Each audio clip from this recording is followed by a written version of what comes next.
Chaque jour, du lundi au samedi, suivez le journal du Scoop FM à 18h30, 21h30, 8h juste, 12h30 et 16h juste sur la 98.5 MHz Kipushi 24 Radio, la chaîne partenaire. Scoop FM, la neutralité réelle. Jeudi 21 novembre 2024, mesdames, messieurs, bonsoir et bienvenue à cette édition du journal dont voici les sommaires. Les blocs des opposants congolais ont, dans une déclaration faite le mercredi 20 novembre, rejeté l'idée du président de la République, Félix Tshisekedi, celle d'échanger la Constitution. Vous suivrez Devos Kitoko, secrétaire exécutif de l'ECD, parti cher à Martin Fayoulou, dans cette édition du journal. Et puis arrestation des 6 personnes auteurs de l'acte de profanation du mausolée du Patrice Emery Lumumba à Kinshasa, annoncé par le vice-premier ministre de l'Intérieur, Jacques Machabane.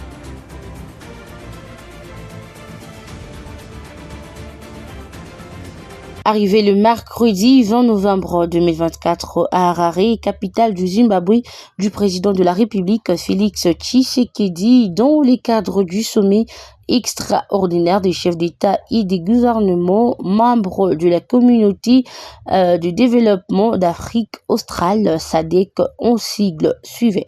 Ces sommets qui rassemblent les leaders influents de la région visent à discuter des questions cruciales affectant la coopération régionale et les sommets de la SADC se rencontrent sur plusieurs enjeux pressants, notamment la sécurité régionale, la lutte contre le changement climatique et le défi économique exacerbé par la crise globale récente. La participation du président Tshisekedi est particulièrement significative car la RDC joue un rôle clé dans la géopolitique de la région, en raison de ses vastes ressources naturelles et de sa position stratégique au cœur de l'Afrique centrale. La SADC, qui regroupe ses États membres, est un forum essentiel pour le sommet de cette année et l'occasion pour les dirigeants de renforcer leur engagement envers une coopération économique mutuellement bénéfique et d'explorer les solutions conjointes aux défis communs. Notons que la présence de Félix Tshisekedi à ce sommet souligne son engagement envers une intégration régionale plus forte et un dialogue constructif avec ses homologues africains. Joyce Kalinga sur votre radio.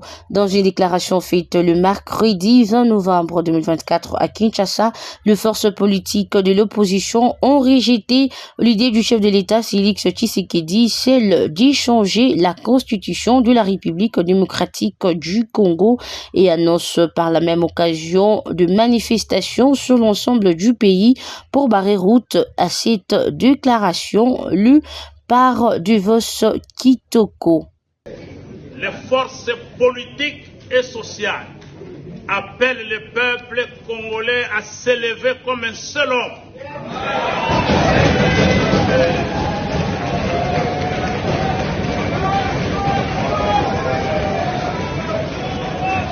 À s'élever comme un seul homme pour faire échec à ce plan diabolique visant le changement de notre constitution et qui va consacrer à coup sûr la balkanisation de notre pays, la République démocratique du Congo. Des manifestations citoyennes à travers tous les pays et dans la diaspora seront organisées dans les jours à venir.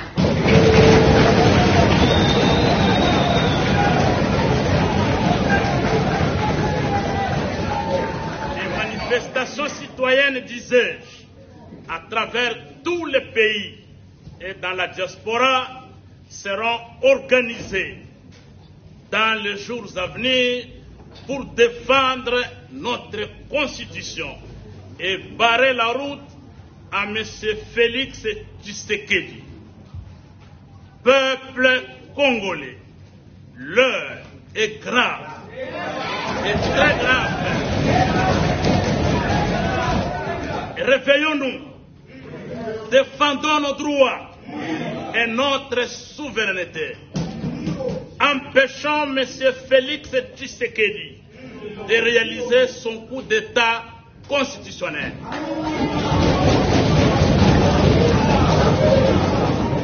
À l'unisson, nous disons haut et fort. Pas de changement de constitution.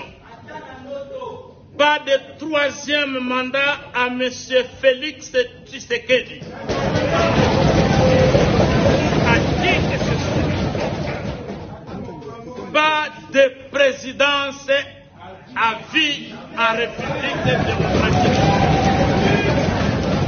Le ministère public en République démocratique du Congo a requis une peine de 3 ans de prison et une amende de 950 000 francs congolais à l'encontre de l'opposant politique Seth Kikuni. C'était lors de son procès du mercredi 20 novembre 2024. Dans un document circulant sur les réseaux sociaux signé par l'officier du ministère public et sans préciser le motif de l'invitation, on dit que Denis Kadima est appelé à se présenter, menu de la présente invitation et pièce d'identité à l'effet d'y être entendu au sujet de faits dont lui sera communiqué. Rappelle encore, Denis Kadima est président de la centrale électorale nationale indépendante CENI au scrutin de 2023. Poursuivons cette édition du journal sur la chaîne de la neutralité réelle à l'issue d'une réunion avec la ministre de la Culture et des responsables du service de sécurité de la République démocratique du Congo, le vice-premier ministre de l'Intérieur et Sécurité, Jacques Machabani, a annoncé l'arrestation le mercredi 20 novembre 2024 de 6 personnes et des autres recherchés présumés auteurs de l'acte de profanation du mausolée de Patrice Lumumba. Je vous prie de les suivre dans cet extrait choisi par votre rédaction. Nous avons fait avec les services, les différents services, mais aussi en compagnie de Madame la ministre de la Culture et Arts, l'état des lieux de ces actes de vandalisme que le gouvernement de la République condamne.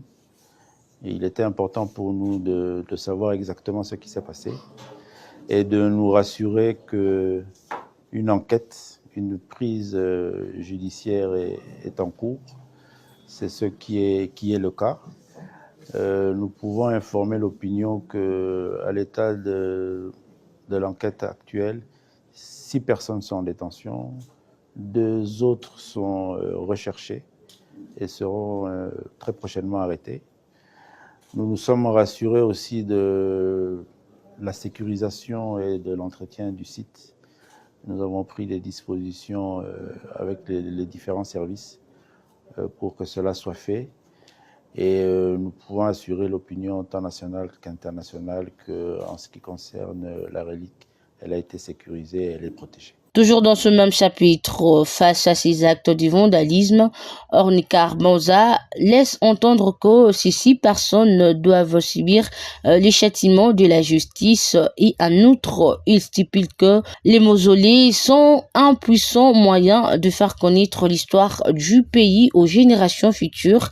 Par conséquent, l'État doit les protéger. Suivez-les dans ce propos recueilli par Lorraine Mwanda. Les monuments en République démocratique du Congo sont des éléments qui constituent à immortaliser nécessairement certaines personnes et certaines histoires qui se sont passées dans notre pays. Parce que ce qui est vrai, c'est que les générations passent et ces générations-là doivent faire référence à certaines choses ou certains instruments. Ces éléments-là représentent l'État, représentent l'histoire de notre pays. Mais l'État devrait mettre à la disposition de ces mausolées des gens qui pouvaient sécuriser. Étienne Tshisekedi, Mzee Laurent Désiré Kabila, Lumumba, ce sont des personnalités à respecter et l'État doit tirer attention face à ces personnalités. Et là où ces personnalités sont en train de dormir, ce sont des endroits où nécessairement qu'il faut protéger, parce que c'est de là que nous allons dire à nos enfants qu'est-ce que ces gens ont fait pour notre pays. Au lieu d'en parler sans avoir de preuves, et je me dis à ce niveau, l'État pourrait être quand même trop large, parce que le constat fait dans notre pays, c'est que chaque personnalité politique qui a travaillé pour notre pays est beaucoup plus valorisée par tel ou tel autre régime. Vous allez vous rendre compte que quand tel régime vient, on valorise telle personnalité. Quand tel autre régime vient, on valorise une autre personne tout en négligeant les autres. C'est l'un des éléments qui fait voir que, à un certain temps, nous avons tendance, en cas de changement de régime, nous changeons aussi des personnalités qui sont beaucoup plus respectées. Voilà qui met fin à cette édition du journal sur votre radio. Si vous l'avez aimé, dites merci à l'ensemble de l'équipe rédactionnelle. Quant à moi, je vous retrouve très prochainement sur la même chaîne avec le même et réel plaisir. Chaque jour, du lundi au samedi, suivez le journal du Scoop FM à 18h30, 21h30, 8h juste, 12h30 et 16h juste. Sur la 98.5 MHz Kipushi 24 Radio, la chaîne partenaire. Scoop FM, la neutralité réelle.